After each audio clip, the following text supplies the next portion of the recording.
And so we went on this massive name hunt. And both Abigail and I have theater backgrounds, and everybody who works for us comes from some sort of connection to the arts. And this notion of becoming a virtuoso, someone who is masterful at what they do, and not just in the sense of great technique, but going beyond technique.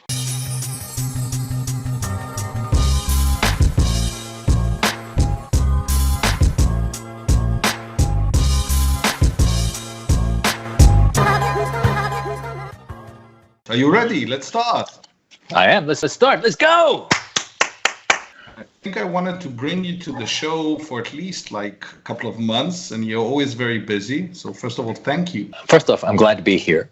And also, it's a nice way to spend the time. Yeah, it is. So it's a nice afternoon. I like the scenery. Your background looks good. Thank you. It's the fine art of how do you take your small apartment and make it look like you're not sitting in your bedroom doing a podcast. Yeah, and hopefully not have your 3.5-year-old run in sort of half naked during the middle of the call. Amazing addition, by the way. I haven't had that yet, so I'm totally in. Anything goes. But so welcome to the Zavaroness show, and actually the first, I think, podcast in English. So far, I've only done like 30 episodes in Hebrew. So welcome. I'm glad to be your first English speaker. Yeah, I think you'll be the first guest. And I don't know if I told you that, but you and I spoke a couple of months ago when I had my birthday, and I decided that my gift to myself would be to do 100 different talks around the world. And I started a YouTube channel. I started doing videos about it, and it looked amazing. And then Corona happened. So my decision was that I will not discourage, and I will keep going. And you'll be my first guest on my journey to get to 100 different talks from people with people from all over the world. So you'll always be remembered as the first. My son is now obsessed with Neil Armstrong. He's got this children's book called I Am Neil Armstrong. And the whole theme of the book is that no matter how big the journey, you always want to start with that first step. So, Neil, I'm glad to be here on your first step towards 100.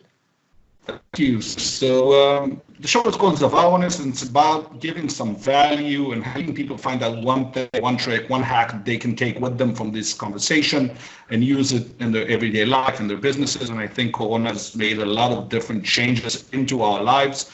And I wanted to talk to you because I think when we look at this new era that we're moving to, as you have so much to teach, and every time we go on a call, I'm amazed, and every time we have coffee.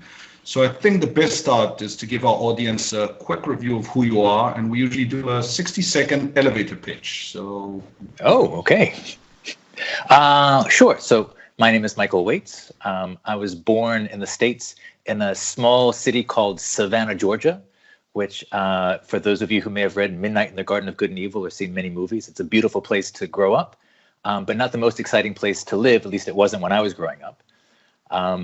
I got involved with the theater business at a very young age, and then through that started working with executives on how do you create an impact in a live communication. Fast forward, I wound up moving to Tel Aviv, which oddly enough happens to be on the same line of latitude as Savannah.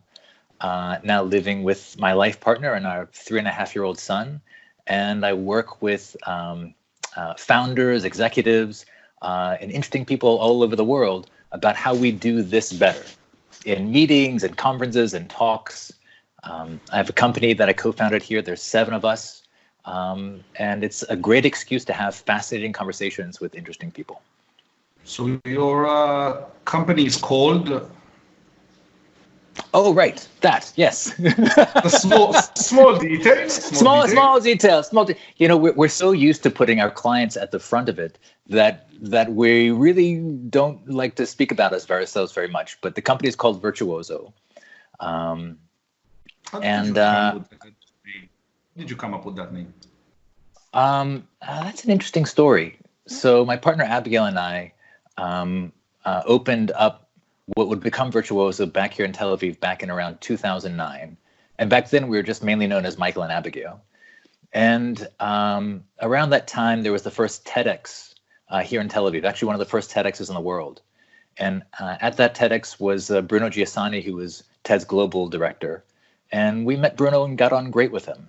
And then about 4 years later, he said, why don't you guys come to Edinburgh and help us work with the speakers at TED Global. We said, great. And then we said, but we should probably have a name other than Michael and Abigail to make it sound professional, to make it sound like we really know what we're doing.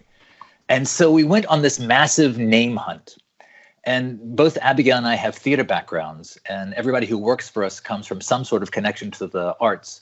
And this notion of becoming a virtuoso, someone who is masterful at what they do, and not just in the sense of great technique, but going beyond technique. Someone that, speaking of my junior assistant, he's just walked in. Leo, you want to come say hi? Quickly. So here's Leo. He's come to say hi. Hey, how's it going? All right, Leo. I'll see you soon, Choo-Choo. Say bye. Bye. Bye. Okay. Bye. Okay, close the door. Okay.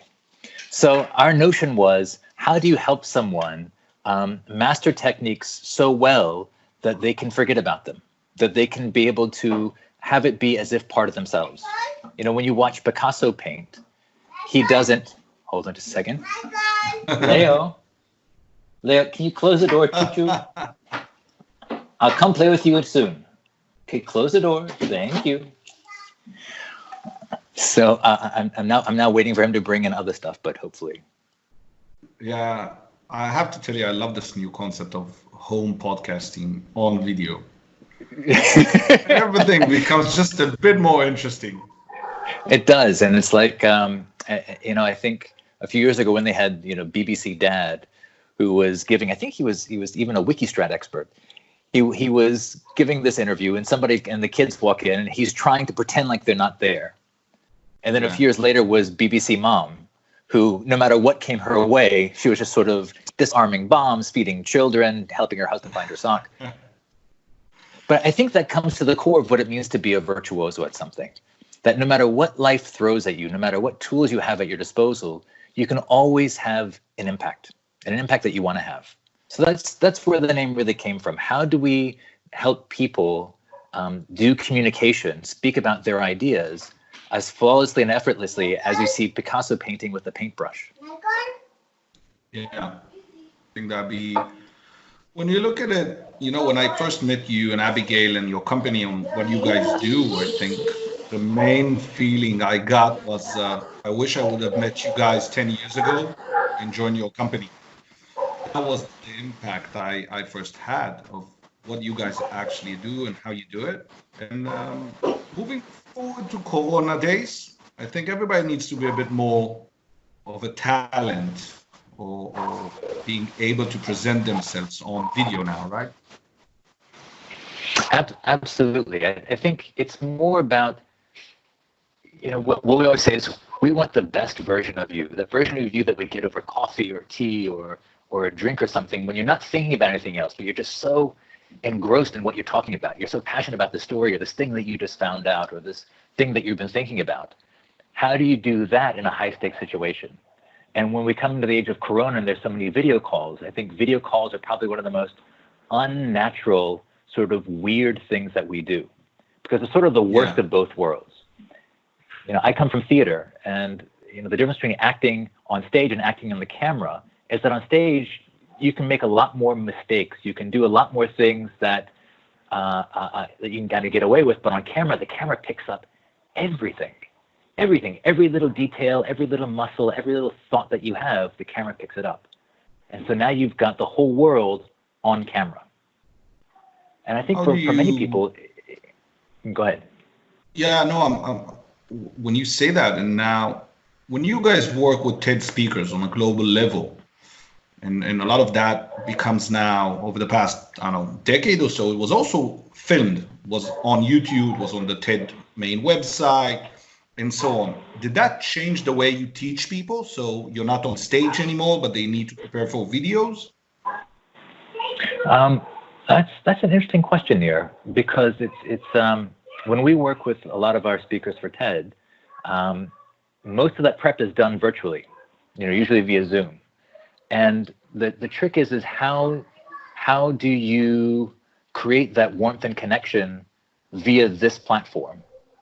Because if you can do it this way, you can also do it in person. The general rule of thumb with when training someone for TED is that we want them to really connect with the people in the room. And the cameras are there just to pick up that. And at TED, it's kind of tricky because you have someone who is usually very accomplished in their field. Sometimes they're a great speaker, sometimes not. But actually, that is irrelevant because they're there in this very strange situation. They've got 1,200 people in front of them who have paid anywhere from $5,000 to $250,000 to be in that theater, enormously accomplished. They've got these bright, glaring lights. They've got, 10, 15 different cameras. They've got this timer that's going to be counting down. They have to be exactly on time. And the last thing people tell them before they walk on stage is, just be yourself. Wow. Do you think, when you look at the situation now in terms of being on TED and people tell you just be yourself, which is the worst, do you find that most people you talk to on Zoom lately are bringing their A game, or they're still struggling with where to look, what to do, and stuff? Do you think it's still not a natural thing for us? I think for most people it's not. And also if I think there's video conferences, and also now we're seeing more and more video messages from leaders. So you're a manager, you're an executive in a company, you probably, especially during an emergency time, you want to have a steady rhythm with how you're communicating with the people who are close to you. It used to be in the days people would send out long emails. Now it's short clips, usually filmed on your smartphone at home. And there's definitely a learning curve. I think when we first saw clients doing this, they would be sort of the camera angle, they would be either the camera would either be very low or very far away, or they'd be looking over here, or they'd be sort of reading from cards but trying to look at the camera. And I think now people more and more realize that it's about being real, it's about being honest and true, but with a few tweaks. As opposed to looking at you, how I'm doing on the screen, I'm not going to look at this camera, but I'm going to imagine that I'm really seeing the smiling, warm Near that I see over coffee, looking back at me. And it's just these few tweaks and having, I would say, a little bit more energy than one normally would. Because when you're sitting down on a virtual conference or a video conference, our energy tends to sort of kind of sink down into the chair, and we kind of just sort of go into some sort of monotone kind of voice as we kind of respond. And there's a mirror effect between the speaker and the audience. So you can see the whole meeting starting to sort of lose energy, and everybody sort of feeds on themselves. So I would say, one is to look at the camera, and two is to bring more energy than you think is necessary. Right now I'm sitting down with my feet flat on the floor, and I'm leaning forward a bit so I can make sure that I'm engaged with you and that I'm not sort of slumping down and having the energy go down into the chair. That is interesting. I think, so you and I are members of EO, the Entrepreneurs Organization, and that's how we met, luckily for me. And over the past 4 years, we've been using online video conferences with 15 people, doing the presentations, doing a lot of stuff. You're used to working online with video calls and things like that. But suddenly, I gave a class last week. I think you and I spoke about it, and there's 40 people on the class, okay? And this one guy didn't turn off his camera, and he's rolling a joint, okay? And that's on a formal class. And I'm wondering if I should say something or not, but then I noticed that other people on the call are starting, and it feels like a real class for a second, everybody's noticing that one guy who's doing something they shouldn't. So I made a sarcastic, funny remark about it, and the whole class started laughing. And you can actually, in a weird kind of way, bring the room together if you're controlling the room, like you should as a presenter or an actor or anything like that. Do you think that that's a skill that now more people need to understand how to become better actors or be more engaged? Is that a skill that people will look for? Will the next webinars would be about how to lead a winning Zoom call, or Skype for that case? Well, listen, I think the ability to hold a room and to facilitate a conversation is, a critical skill that everybody in this day and age needs. whether it's around the dinner table, whether it's at work, or whether it's just with friends. Where it shows up, I think, in the virtual realm, it's really interesting because a lot of people are talking about the downsides of these virtual meetings, but there's actually a lot of upsides as well. And I think that you're pointing to one of them, which is this notion that we're all in this together, that more than any other medium, I think, virtual calls creates an equal playing field. You know, usually in a meeting, you have one or two people who are the dominant personalities who tend to dominate the conversation. Yeah. But in the virtual world, you know, that's much more evened out. So to your class thing, I think what's going on as far as education in general is fascinating because now we teach in a business school here. Within 1 week, we had to move from offline to online, and they've been sending us articles every single day. Here's how you do it. But I think the interesting part of this is that not only in academia, but also in the business world, so many people are now having to be online that weren't there before, that all the old rules are up for grabs. That we're going to see, I think, a new culture developing online and new rules as far as this online portion. But offline, I think those same skills apply. So I think, you know, we've been having a lot of discussions over the past 2 or 3 weeks, and I'm to the point where I don't know what's the right word, but I'm kind of starting to be fed up with that saying of you got lemons, make lemonade out of it, where most people just have no clue what that means. Like, dude, I lost my job, my business is crumbling, I'm going to lose everything, people are going to lose their homes. And what's this lemonade that everyone is talking about? And we are in a new time, new era. What do you think people can do to squeeze some lemonade out of those video calls in terms of your skill set? I think it's especially if the calls are recorded, it's a great platform to practice. If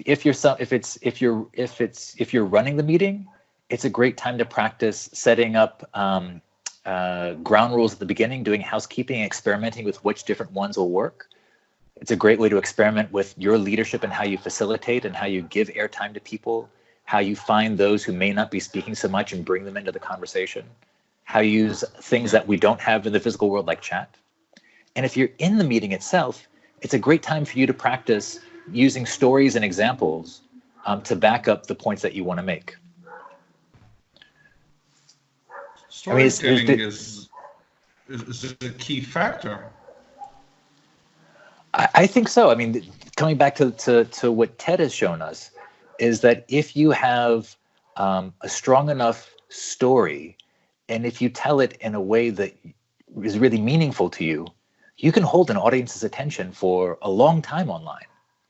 I mean, when Ted first premiered, it was 18 minutes, and some of the talks went into 21 minutes.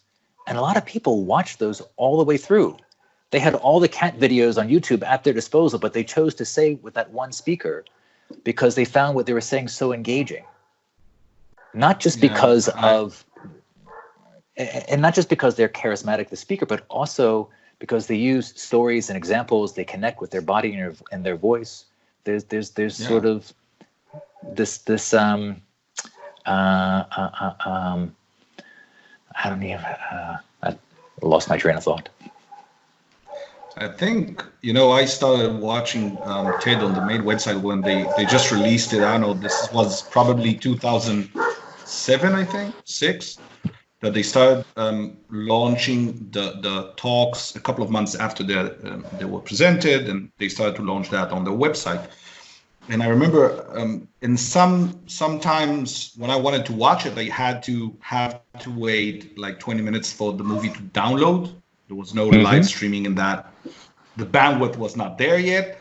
And I would literally wait for 20 minutes to watch a 20-minute talk, whereas today they're like, people are clicking.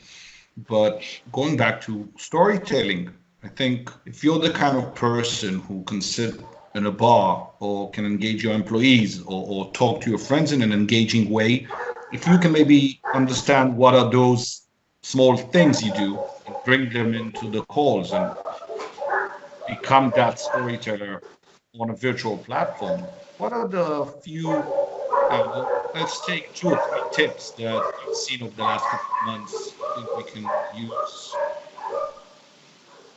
Well, I think when we talk about storytelling, I think there's two parts of it. There's the story crafting, how we craft stories, and there's the storytelling, how we actually deliver it. So if we look at the crafting of it, you always want to keep, especially content online, really, really short. But the essence of a good story is that the main character changes. So if you're going to be telling the story, and if it's a story about you or someone you know or an employee, really think about how is this person different at the end of the story than they are at the beginning. One of the most powerful ways of introducing a new idea is talking about the world before this idea and the world after this idea. And that's what a great story is. It's the world before for this character, something happens to them, and then the world after. And when it comes to the telling of it, we like to think of what creates presence and charisma as 3 overlapping circles of connection. If you could think about a Venn diagram. So we have connection to your audience, connection to your content, and connection to your body and your voice. And each of these, there's tools and principles behind it. So I'll share just a few. So we talk about connection to your audience. There's 2 TED speakers that we worked with that I think really offer gems on how to do this effectively, both offline and especially online. First one is Uri Hassan, who is a neuroscientist in Princeton, who I think has one of the coolest jobs in the world. Uri puts people in brain scanners while they listen to and tell stories. So you can imagine these 2 brains going and the different parts of the brain lining up. And what he found out is that the more that a listener is engaged with the speaker, the more that their brains start to mimic each other. And he calls it neural entrainment. And it takes a little while to get it. It's like a little click.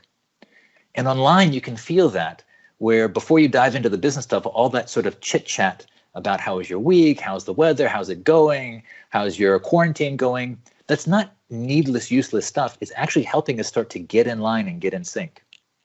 The other thing about connecting with your audience in Israel, that takes 30 minutes. Meeting starts in 30 minutes of small talk, and then we have 10 minutes of conversation about something, and then they have to leave because the parking is going to be, the meter is going to run out. So I'll say, as a foreigner here, when me and my business partner Abigail would go on meetings together, there was this full 10 minutes part of the conversation, all in Hebrew generally, where they had to figure out who they knew in common. Right? The meeting couldn't start until they found at least one person that both of them knew, whether it was in high school or university or some other context. And they always found somebody, and I would just sort of sit and wait until that happened. That's the most Israeli thing we do, It's, that they say that go on the subway in New York on a normal day, no problems. If you go on a subway and you meet 2 people from any other nation, and if they hear one another speak in the same language and they understand where they come from, I don't know, Germany, Dutch, anywhere, most probably they might nod. You get 2 Israelis on the subway and they realize they're both Israelis, they most probably start playing that game. Why are you here? What are you doing? Oh, you know my cousin? You went together to the army? Amazing. And that's what binds us together. That becomes a small tribe. They do that every single time, and it doesn't matter where. Yep. Actually, Yuval Noah Harari has a really interesting interview with Natalie Portman online. You can find it at the How To Academy, where he talks about one of the reasons that humanity was able to become the dominant species is because, unlike all the other animals, we can believe in things that don't really exist. And he calls them stories. So one of the stories that allows humanity to build trust with strangers is this notion of a common background, of some sort of shared, like we share an ancestor, therefore we can trust each other, even though we're complete strangers. Amazing. Wait, so I'll throw you back to the second part of you had crafts and storytelling. Right. So the other part about connecting with your audience. So one is this neural entrainment, giving it time for it to really sink in. But in order for that to work, you need one more critical piece. And that comes from a speaker named Apollo Robbins. Do you know Apollo? We've ever seen any of his stuff? So Apollo has a very cool job. Apollo calls himself a gentleman thief. He is a pickpocket. He's played. Yeah, I saw him. Unbelievable. Okay, He yeah. played I'll in put Vegas it for a in the long time. description. He played in Vegas for a long time. He had a TV show called Brain Games. Like super smart, super funny, super clever guy. And Apollo has engaged in research with researchers about what is it about the human brain that allows itself to be fooled so easily. How does pickpocketing actually work? And Apollo in his talk says, well, it's all about how we use our attention. And he unveils what he calls the Frank model of attention, which I love. We use it in all of our workshops. So he says, imagine, if you will, that inside your brain is a security guard named Frank. And Frank is male, and we're going to come back to why that's important in a second. So in front of Frank, he's got a readout for all the senses. He's got monitors for the eyes. He's got a phone he can pick up for the ears. He's got all these sort of doodads for the readouts for all the other senses.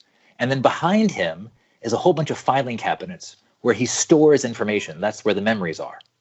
Now, in order for Frank to get a memory, he has to turn around to go access it. And when he turns around, he can't see the senses. And that's when Apollo will do his thing, where he'll loosen an earring or a watch or loosen a tie. Because Frank, since he's male, he can only focus on one thing at a time. So when we talk about connecting with the audience, getting that neural entrainment, what we need is your Frank. We need your attention. And that's something that you can see very clearly online. Because when we have your Frank, we see a little sparkle in your eye. And for 90% of the people, I would say, not everybody, but 90%. And when we don't have your Frank, your eyes go kind of dead. It's sort of like, I'm talking to you, but I'm right now thinking about my dishwasher, which may need to get fixed, and the oven, which broke yesterday, and I have these cookies I really want to bake. And you can kind of see that my eyes have kind of gone dead.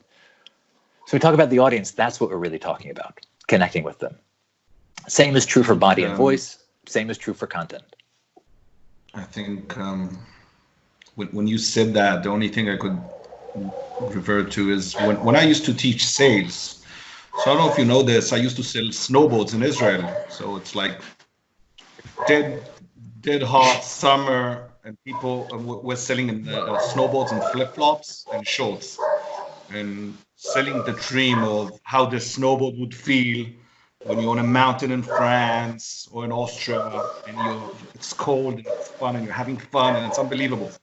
And I was about 23 when I started to do it, and I noticed that when I speak fast, no one listens. They go a bit numb.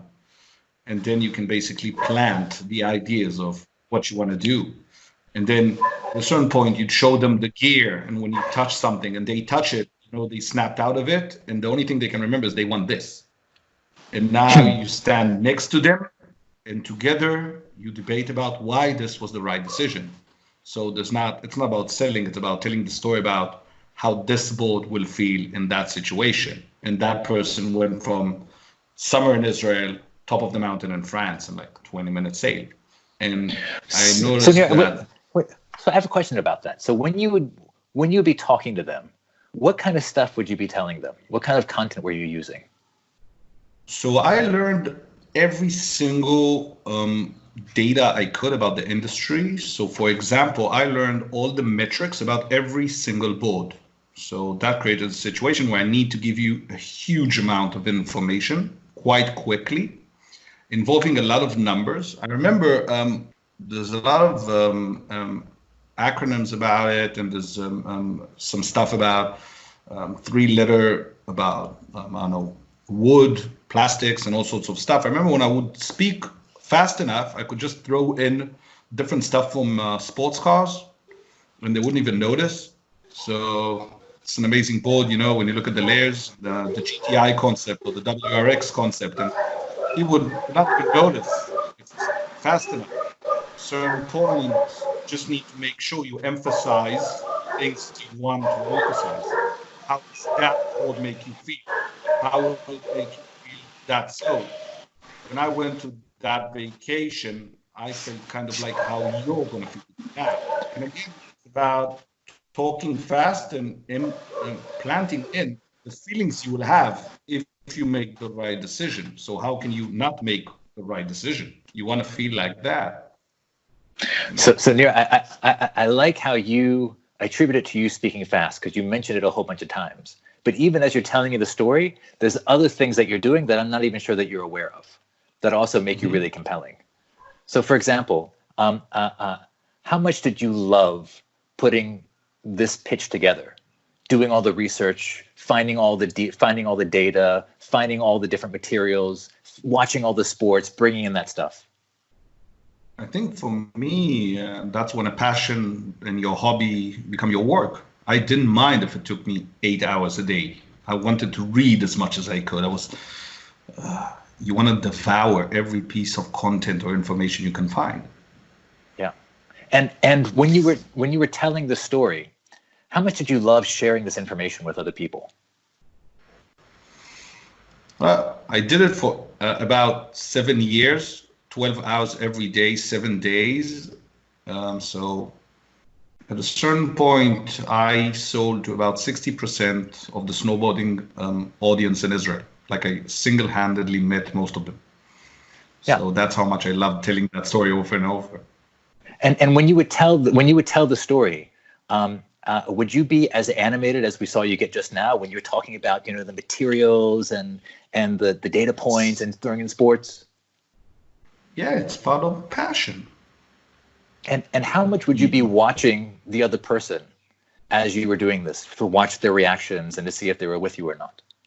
So after a while, I think your baseline. So everything becomes about how they react. So if they become a bit more tight, if they're a bit loose, if they're laughing, if they feel you, the conversation becomes a friendly conversation, not a sales conversation.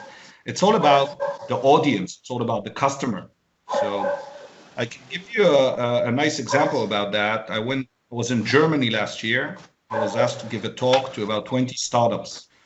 And 5 minutes into the conversation, I noticed that they're not flinching. They're not even blinking their eyes. Like I think they're dead. And I didn't know if I should keep going with that conversation. Is this a good talk? And I actually started to sweat. So I threw something, a question about sales, and I noticed 2 or 3 people nodding. So I left the pitch I prepared. I went into a whole rant about sales, and suddenly that became it. And when everything ended after an hour, people came and said, that was a very good talk. And I'm like, shit, you couldn't say that like 50 minutes ago? So it is about listening to your audience in terms of body movement. Yeah, but just to roll back to your snowboarding sales example, that was a great illustration of the 3 circles in action. Because you are so connected to your content and you're so passionate about it that passion is infectious. We talked about this mirror effect between the audience and the speaker. So when people, I think, when they were excited about this, it wasn't just because you were speaking fast. It's basically they wanted what you were having. They're like from that famous scene from When Harry Met Sally, right? She's like, I'll have what she's having. Yeah. Right? You were so jazzed. You were so like, man, this guy knows everything. He's so cool. It's giving him such joy and passion. I want that joy and passion.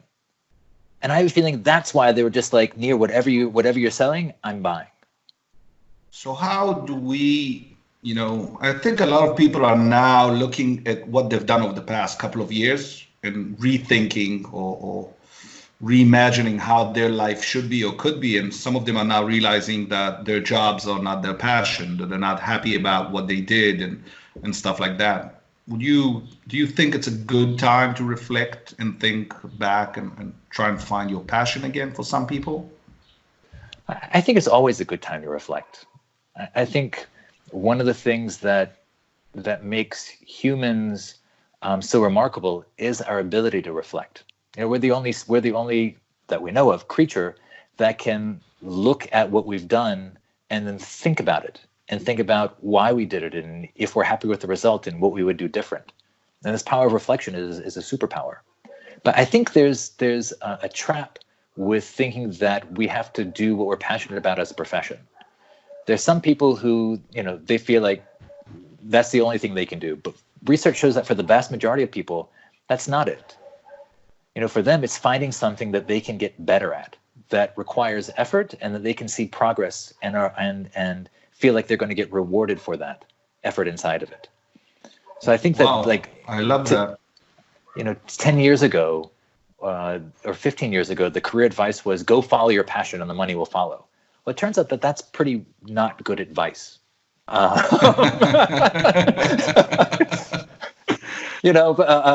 For many people. But, a lot of people stumble into jobs that they never thought they would even be applying for. And then they find, oh, there's something interesting here. Let me see if I can get better at that. Or let me see how I can meet people who can mentor me on that. And that process of just how do I get better turns out to be enormously satisfying. Yeah. Not how do I be perfect, but how do I get better? We have in EO the concept of telling the rough or tough truth of the 5% or stuff that's intimate. And I'd like to share something with you. In October of last year, I went traveling. I went to Japan. I came back and I felt I lost my passion. I wasn't sure why I'm doing what I'm doing. Should I keep my business? And I kind of like let it be. I wasn't very passionate. I didn't want to write content. I didn't want to do a lot of stuff. And the most interesting thing is I noticed that it doesn't matter what happens. If it was a good week or a bad week, the only thing I wanted to keep doing was my podcasts on video. The only thing. And now when I'm stuck at home and I was looking for something to hold on to, I went to the office, I got my mic, and I started again. And I noticed that came before other things. And I think when you look at sometimes, I totally agree with you. Just start doing something. If you find you like doing it more, it's not necessarily your passion. It doesn't need to be this thing, but another something you might be doing that becomes your job or your passion at the later stage. People are looking for that quick falling in love concept. Yeah, it's interesting. There's a book called Working Identity by an author named, I think it's Herminia Ibarra. And she did research into what is it when people make a successful career change from one career to another, what do they actually do and how long does that take? And she has a number of really counterintuitive findings. One is that it's not about finding your passion. It's often these sort of chance encounters. You were at some sort of lecture and you met somebody, or you were just sort of, in our day and age, scrolling around the internet and you clicked on this site and you found something that caught your interest. And that oftentimes it's these chance encounters more than our own network that give us an idea, oh, let me go explore that. And we usually explore 4 or 5 different options till one begins to become more and more of our thing. And she says it takes about 5 years before you're sort of sitting comfortably in one job, transitioning to the other. But I love that it's more about going out there and experiencing the world than necessarily sitting out and sort of doing meditation about what I'm truly passionate about. I have to tell that we've been talking for about 30 minutes or so, and as we're about to do a final question and so on, wrap soon, I feel I want to do so much more than I did yesterday after this call. So first of all, that's unbelievable. Every time I meet you, it's inspiring. I have to tell you, every time. It's very much mutual. I love the way that you tell stories. I love the way that you bring such warmth and care into every conversation that you do. Thank you. Let's finish off with a story I love telling. I believe, or I consider myself to be a very good storyteller. And I was invited in 2018 to give a talk in Hamburg for EO in the organization for about what I thought would be 200, became about 450 people. And I was asked to talk before a very famous speaker named Wim Hof. And I received about 12 minutes. And they said, can you squeeze everything in 12 minutes? Because usually I rant for about an hour and a half. And I said, sure. And I called you and asked you, would you help me? And you said anything you want, which was amazing. And I was so excited. And you told me, but please come prepared, write everything down, the whole talk, and we'll work on it. And I remember that when we were sitting in that office working with you, I understood the difference between what you were saying about telling a story and crafting a story. And after leaving that meeting, which is something I recommend if you ever do a webinar or a talk or anything, I'll tell everyone to go watch it. And I think I left that office with a feeling, I think I'm very good at what I do, but boy, do I have so much more to learn. And I think crafting a story is a skill that most people do not have or lack the understanding of how much goes into that thought process of what you guys are doing. And I think maybe even preparing the Zoom call or the online virtual conversation or whatever could be kind of like crafting that talk like you did with me, right? Absolutely. Listen, what we find is a best practice before any meeting is for people to have a set of questions they ask themselves. Just 4 or 5 questions that help them just get really laser focused about, why we're having this meeting and what the outcome is. Because listen, before BC, before Corona, to have a meeting was, okay, so we're going to have a meeting. Maybe it'll be good, maybe not. But now that everybody's stuck at home, to make people show up at the same time is a huge ask. I only have one child, and you could see just even like keeping him occupied is tough for this. Yeah. You better have a really good reason, and then think about, how can you make this meeting as short as possible? Like, what is the goal? What is the minimum that you need to get done? And I think when you think from that point of view, it helps make meetings more effective. It helps make you more powerful, and a meeting should feel, in my opinion, like a really good story. You should have some sort of beginning, some sort of challenge point in the middle, and some sort of ending that everybody feels clearer or different. Like the world should have changed in some way by the end of this meeting. Even if it's just hey, we need to touch base because, we just want to reconnect as a team. Yeah. That is, by the way, something most people should do is try and like reconnect with either friends or their teams, managers, and so on. I love the way you just out like BC in a new way. So it's like, listen, that's what we're facing, right? Like we don't know how this thing is going to last, but the one thing we know is that the world is going to be fundamentally different in the way that we work, in the way that we interact, the assumptions that we have about, what we need to be happy and satisfied. I'm really excited to see where we get to after this. Amazing. I want to say thank you, a huge thank you. This was a true pleasure for me, and I have another presentation that I'm giving this evening to a very important crowd, and I'm going to take a few tips and stuff. So thank you. It's been really fun. I didn't know what to expect, so thanks for having me. And it's your first time, right, doing something like this? Yeah, first time ever doing a podcast. Amazing. I'm very happy. So you have to come back to the 100th episode. Done. Sold. Sweet. Okay. So Michael White, thank you so much for being here. And thank you so much again for everyone watching. And feel free to subscribe and join and anything you want. And if you have any questions to me or Michael, feel free to reach out. See you guys on the next chapter and the next episode.